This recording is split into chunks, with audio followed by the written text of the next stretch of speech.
Hi, my name is Anvita Dixit and I'm going to be talking about the true definition of yoga. Now, having lived and grown up at a yoga institution in Mumbai called Kaivalyadhama, I had access to the spiritual teachings of yoga at a very early age. And I understood that the popular notions of yoga that are fed to us through the media are not actually defining what yoga is.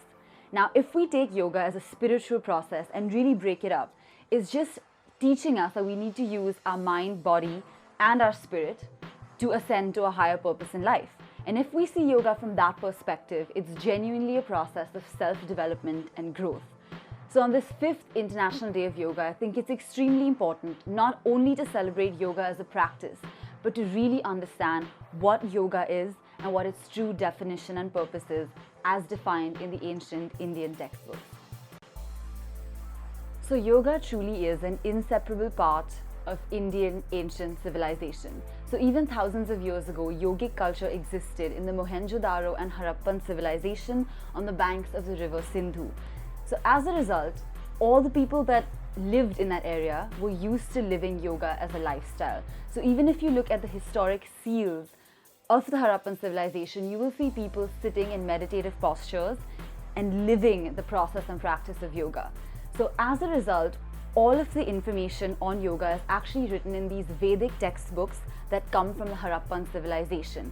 Now the issue is that all of these textbooks are actually written in Sanskrit, which is a language that 0.000198% of the Indian population speaks today. So you can imagine that very few people actually know what is written in those textbooks because very few people actually speak that language. Now, as a result of that, what is being fed to us by the popular media or mainstream media channels is a very watered down version of yoga.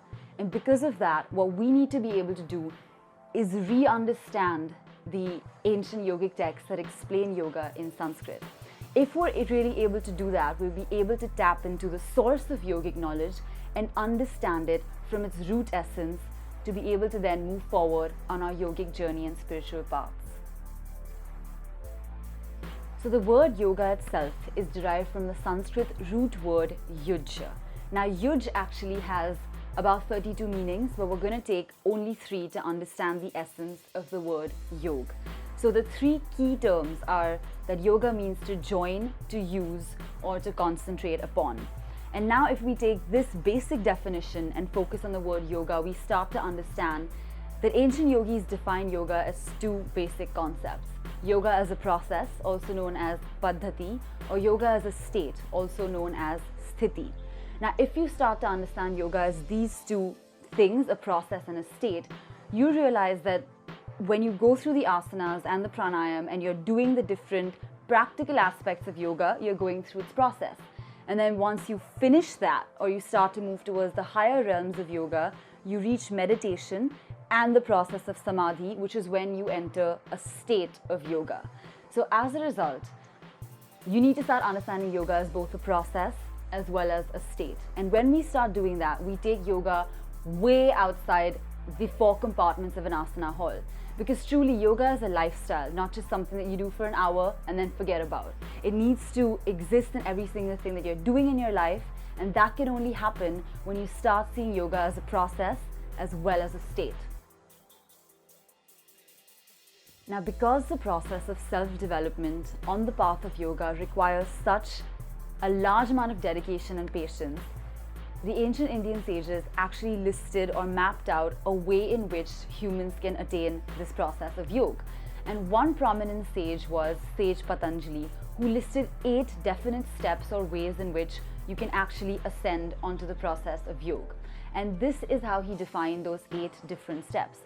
The first one is called yamas, which are 5 distinct principles that define how you can be socially disciplined. And then he moved on to the niyamas, which are again 5 distinct principles that explain how you can be self-disciplined.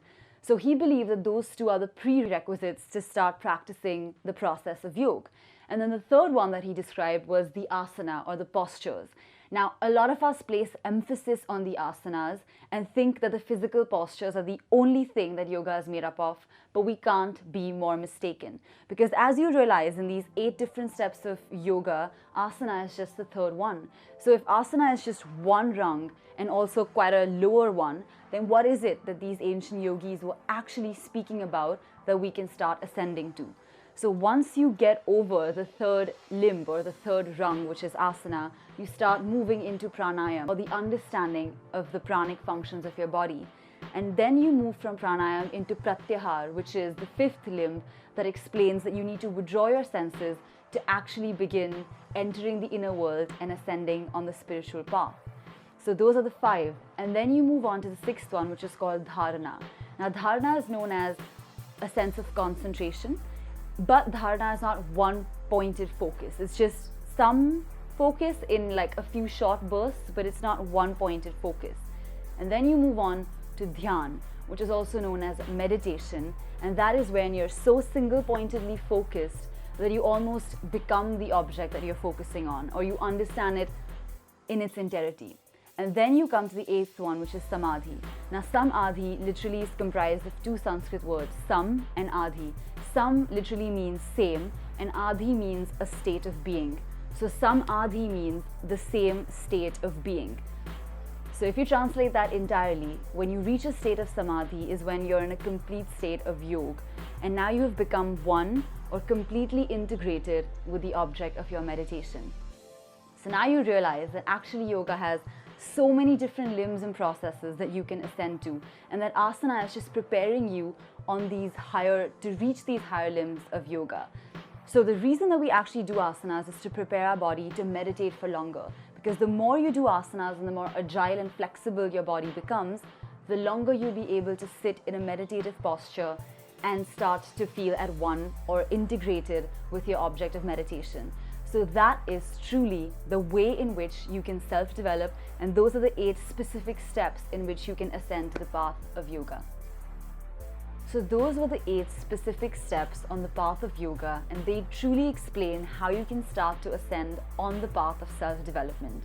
Now you must have realized that this is just the most basic or the foundational knowledge of yoga. There is a much larger repository of information that yoga actually has, and all of it is mostly in ancient Sanskrit textbooks. So the endeavor of this channel is really to unearth all of that knowledge that is placed in those ancient yogic textbooks and decipher how we can use that knowledge in today's day and age. So as you can understand, this information is truly just the foundation of the larger yogic literature. And our endeavor is really to tap into that yogic literature and help you understand how you can apply this information to your daily life. So if you feel like this video has helped you and you feel like you'd like to understand how to unlock your own potential through ancient yogic literature and theory, then please do subscribe to this channel and leave any questions and comments that you have in the comment section below. And if you'd like to reach out to me further with any other questions that you have, you can find me on Instagram at Anvita.Dixit, and I look forward to hearing from you. Thank you for watching this video, and we look forward to seeing you in the next one.